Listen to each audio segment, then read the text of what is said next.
You've seen this happen, and you may have done it yourself. A room full of people, colleagues, political allies, church members, and someone says something that is clearly wrong. Maybe it's mildly wrong. Maybe it's catastrophically wrong. You look around the room and everyone is nodding. Everyone is nodding with that particular kind of enthusiasm that signals something strange. This isn't really agreement. It's performance. It's survival. And in that moment, you do the math in your head very quickly. If I say something, I become the problem. So you nod too. That calculation, that 2-second internal collapse where your actual opinion gets swallowed whole, is one of the most common social experiences human beings have. I've sat with this biblical text for years, and I'm increasingly convinced that the Tower of Babel is describing exactly that moment. Yes, the story is about disobedience. The text itself says that, and I'm not going to pretend otherwise. But calling Babel simply disobedience is a little like telling someone who just survived a car crash that they should have been wearing their seatbelt. Technically accurate, but almost completely useless. Because underneath that label there is something else happening. Beneath this story there is a nervous system screaming. There is a collective psychological collapse unfolding in Genesis 11 that almost nobody talks about in Sunday school. And once you see it clearly, you begin to recognize it immediately. Because we are living inside a version of Babel right now. Genesis 11 takes place on the plain of Shinar. To understand the story, you have to imagine the setting. It isn't Jerusalem, and it isn't a mountain wrapped in wind and fire.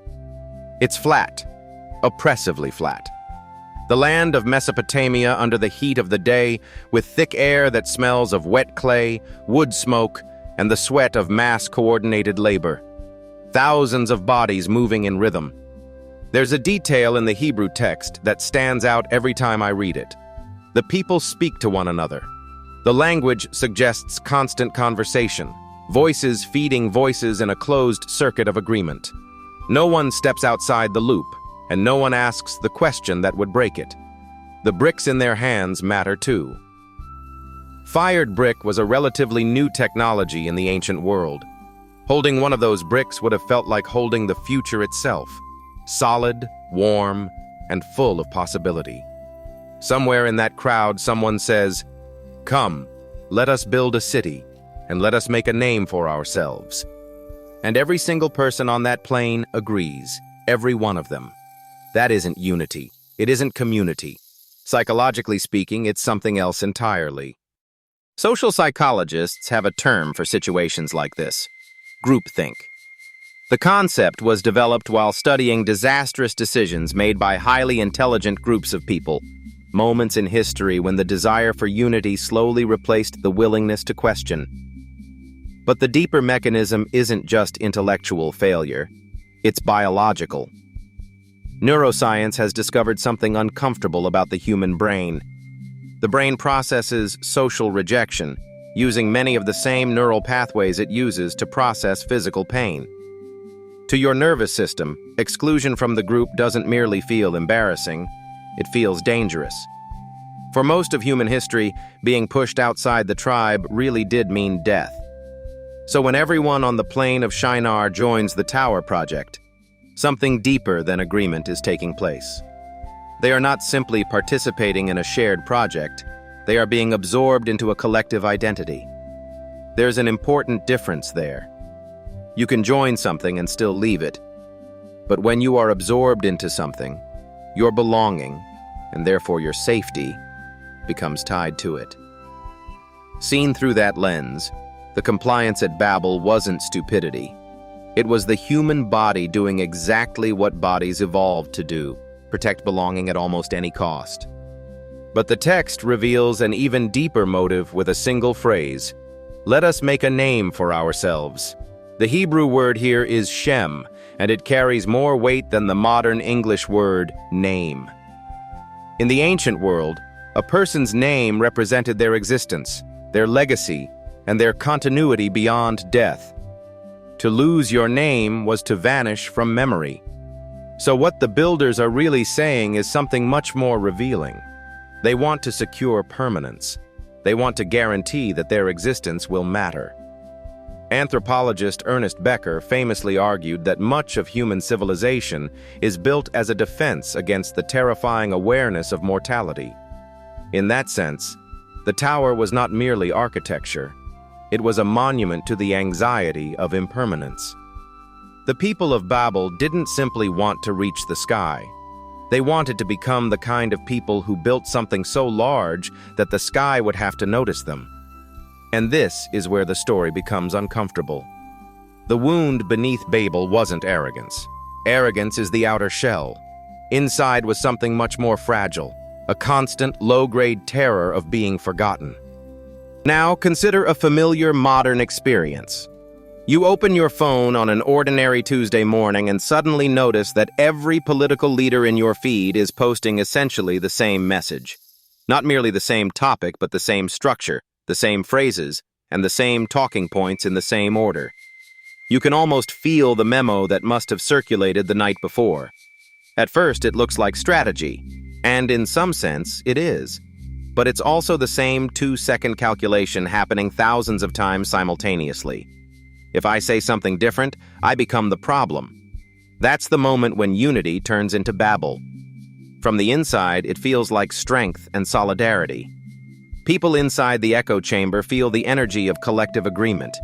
What they cannot feel, what the nervous system actively prevents them from noticing, is the thing they surrendered to get there, their Shem, their individual voice. The Tower of Babel was not built primarily by arrogant people. It was built by people who were afraid to disagree. And historically speaking, towers built on that foundation never last. The story then takes an unexpected turn. God comes down to see the city and the tower humanity has built. That phrase alone is fascinating. The creator of the cosmos descending to observe human construction. Then comes the unsettling statement. If these people, united by one language, have begun to do this, then nothing they plan will be impossible for them. At first glance, it sounds almost like admiration. We often interpret Babel strictly as a story of rebellion, but the text also highlights something else. The frightening efficiency of collective human will when it becomes unified around a flawed idea. God doesn't describe humanity as weak. Instead, the story recognizes an extraordinary kind of power. And it leaves us with a difficult question. What do you do with a species whose greatest strength, cooperation, is also its most reliable path toward collective self-destruction? It's a question the text leaves unresolved, and perhaps that ambiguity is intentional. So let me ask you something. Have you ever been in a room, a workplace, a family, a church, or a political group, where you knew the thing everyone was building was eventually going to collapse, but you kept laying bricks anyway because you didn't know how to stop? What did that cost you? Tell me in the comments. I read them, every single one. After Babel, the tower project stops. But the story doesn't end there. The community scatters and language fractures. Traditionally, this moment is interpreted purely as punishment. Yet, there's another possible interpretation. Psychologists who study trauma have identified something called post-traumatic growth, the phenomenon in which people sometimes develop deeper empathy, stronger meaning, and greater psychological complexity after experiencing rupture. Seen through that lens, the scattering at Babel forces diversity into existence. One language becomes many languages. One perspective becomes thousands. From inside the project at Shinar, it would have felt like catastrophic collapse. But from a broader perspective, it resembles the birth of human complexity. God interrupts groupthink by multiplying perspectives, by giving humanity different words for the same sky. So what does this mean for you personally?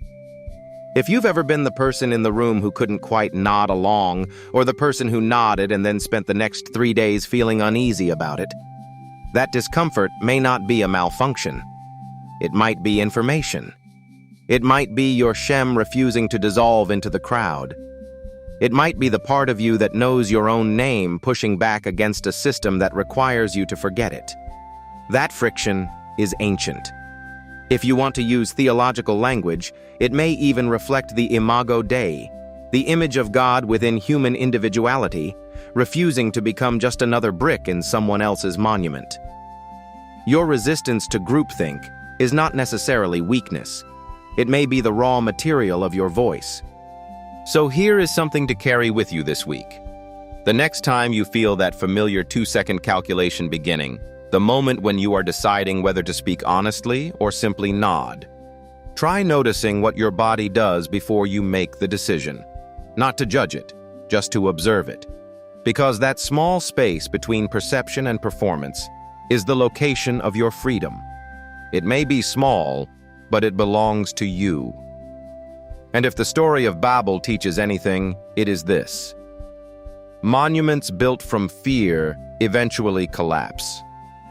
But a voice built from your actual name, your actual perspective, and your actual humanity is something entirely different.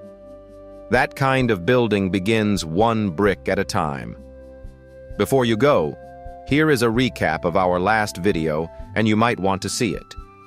In our last video, we explored family favoritism and the invisible roles children often inherit inside a household. There's a reason these two discussions belong together. The family system is the first Babel most of us experience.